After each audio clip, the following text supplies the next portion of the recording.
Hallo zusammen, ich bin's mal wieder, euer Michael, und ihr habt vielleicht schon mein erstes Video zu den drei neuen Sigma-Objektiven gesehen, und da habe ich euch ja versprochen, dass es auch noch ein ausführliches Review zu jedem Objektiv gibt, und deswegen haben wir hier das neue 35 mm mit der Blende 1.2 in der Version 2. Wie ihr schon sehen könnt, das Ganze ist deutlich geschrumpft. Wenn ihr die 1er Version kennt, die ist schon ein gutes Stück größer und vor allem auch ein gutes Stück schwerer gewesen.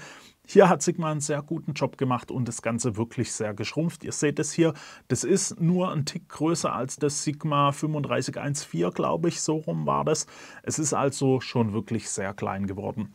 Und gerade von der Größe her an der Kamera, ich habe es an der Sony A1 getestet, da macht es wirklich sehr viel Spaß. Also das Handling ist sehr toll, der Fokusring hier lässt sich wunderbar fokussieren, also das macht wirklich sehr viel Spaß. Ihr habt dafür hier auch einen Umschalter, klar kennt man eigentlich auch von anderen Objektiven, zwischen der Umschaltung vom manuellen in den automatischen Fokus. Ihr habt einen AFL-Knopf und einen Blendenring, den könnt ihr deklicken. Das ist für die Filmer nicht ganz uninteressant, dass ihr euch die Blende ohne Widerstand, ohne Klicks verstellen könnt. Ihr könnt den Blendenring hier auch noch sperren, und das war es eigentlich schon so von der Bedienung vom Objektiv her. Denn ich möchte euch da jetzt auch nicht zu lange auf die Folter spannen. Ich will euch noch kurz ein paar wichtige Maße mitteilen und dann kommen wir auch schon zur Bildqualität. Also fangen wir mal an. Ich habe mir das hier aufgeschrieben. Die Länge ohne Gegenlichtblende ab dem Kamerabajonett liegt bei 11,5 cm. Der Durchmesser bei 8,1 cm. Da fällt euch vielleicht schon auf, der Vorgänger hatte einen Filtergewinde von 82 mm, also 8,2 cm. Das heißt, das Filtergewinde beim Vorgänger war dicker bzw. größer im Durchmesser als dieses Objektiv jetzt hier ist. An der Kamera selber mit Gegenlichtblende kommt ihr dann auf eine Länge von 16 cm und einen Durchmesser von 9,8, also 98 mm. Das ist wichtig, wenn ihr das Ganze in eine Kameratasche packen wollt, an der Kamera dran. Da braucht ihr hier diese 9,8 cm, welche ihr als Höhe in eurer Tasche natürlich zur Verfügung haben müsst. Das Gewicht liegt bei 750 Gramm, und auch hier ist es natürlich sehr geschrumpft, beziehungsweise es hat sehr abgenommen zum Vorgänger, aber auch zu vergleichbaren anderen Objektiven. Da hat Sigma also wirklich was sehr Kompaktes gezaubert.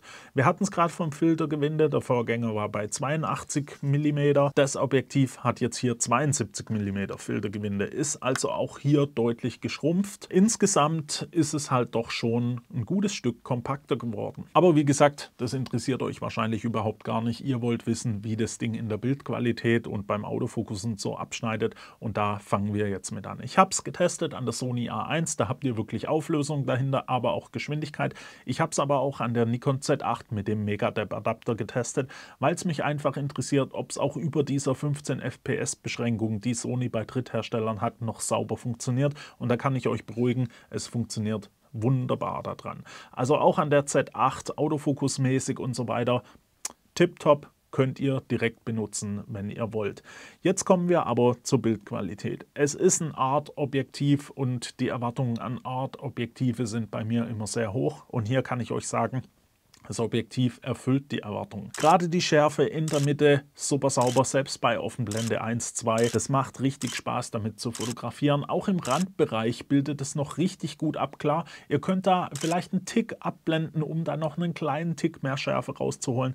Aber es war nie so, dass ich irgendwie mal einen Gedanken dran verloren hätte, ich müsste jetzt abblenden, um im Randbereich noch die volle Schärfe zu bekommen. Also hier liefert das Objektiv wirklich sehr sauber ab. Auch die Kontraste bei Offenblende sehen richtig gut aus. Allgemein das Rendering von dem Objektiv, es macht schon richtig Spaß, damit zu fotografieren. Beim Bokeh sind wir natürlich bei einer Blende 1.2 in einem Bokeh, wo man sich wirklich auch was Cremiges hinzaubern kann, und ich kann es eigentlich nicht oft genug erwähnen. Ich mag cremige Bokehs, und das ist auch hier so. Hier macht es wirklich sehr viel Spaß. Ihr könnt euch mit den 35 mm trotzdem auch mal größere Sachen freistellen, wie zum Beispiel hier das Bild mit der Bank unter dem Baum. Da geht die Unschärfe in den Hintergrund und das sieht einfach toll aus. Oder hier der Baum auf dem Feld, auch das sieht wirklich toll aus. Wenn ihr dann natürlich Menschen fotografiert oder Leute Porträts macht, Ganzkörperporträts, dann könnt ihr auch hier schon einen gewissen Teil sehr gut freistellen, weil ihr eben die 1.2er Blende habt. Da habt ihr also wirklich ein richtig schönes Bokeh. Auch der Verlauf vom Vorder- in den Hintergrund, das sieht alles wirklich sehr gut aus. Bei den Bokehbällchen ist es so,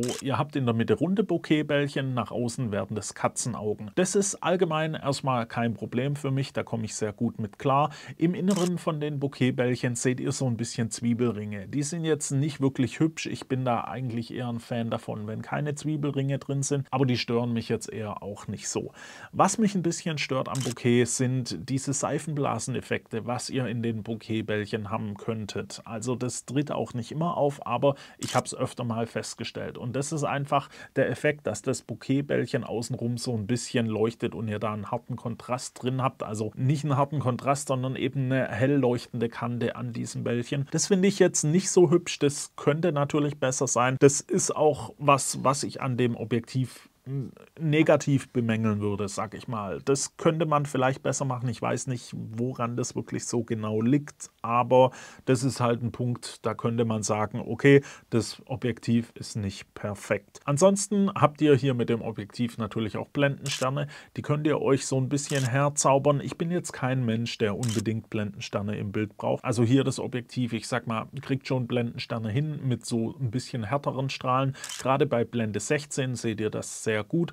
Bei Blende 11 ist es auch noch sichtbar, bei Blende 8 dann schon fast nicht mehr. Ihr solltet da also dann wirklich gucken, dass ihr abblendet, um da diese Sternenform in den Lichtern zu bekommen. Beim Gegenlichtverhalten muss ich sagen, da ist das Objektiv wirklich sehr gut korrigiert. Klar, ihr könnt euch vielleicht in Stresssituationen direkt in der Sonne irgendwelche Ghosting-Flares hier zusammenbasteln.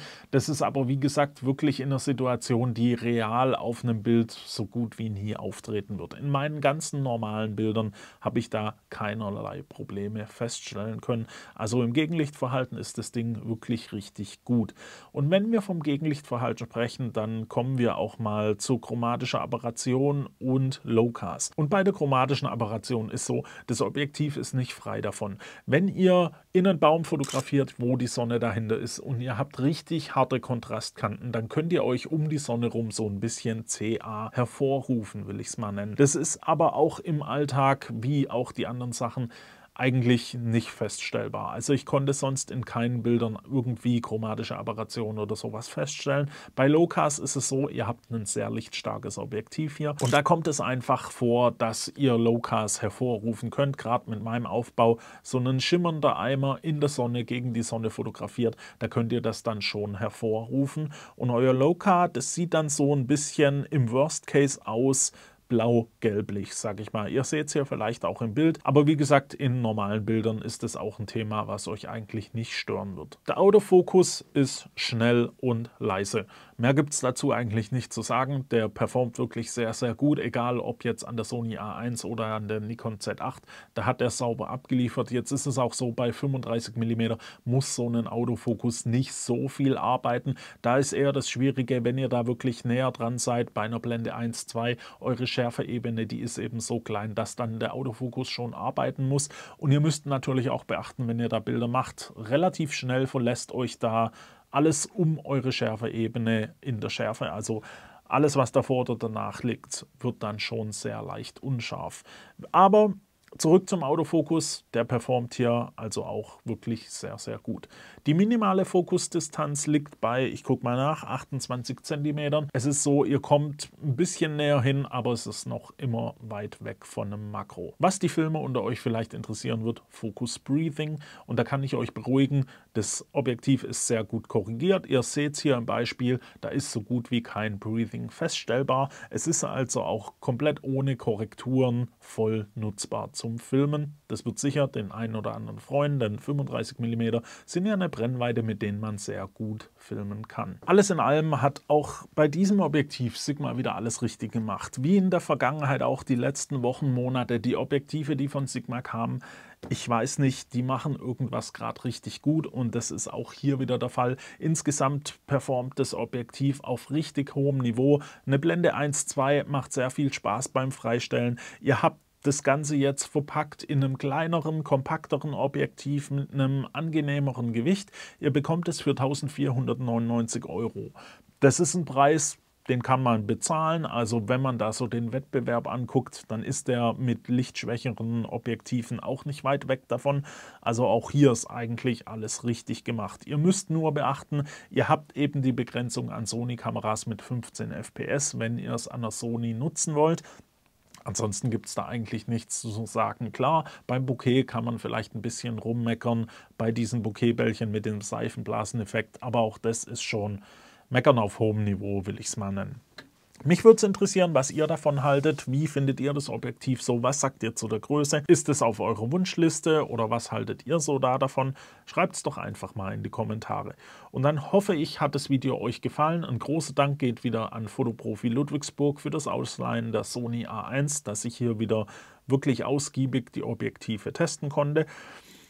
Ja, wenn das Video euch gefallen hat, lasst mir doch ein Like da, abonniert den Kanal für weitere Videos. Wenn ihr Fragen oder Anregungen habt, dann stellt die einfach mal in die Kommentare und dann hoffen wir, sehen wir uns beim nächsten Mal wieder. Bis dahin wünsche ich euch eine gute Zeit. Ciao.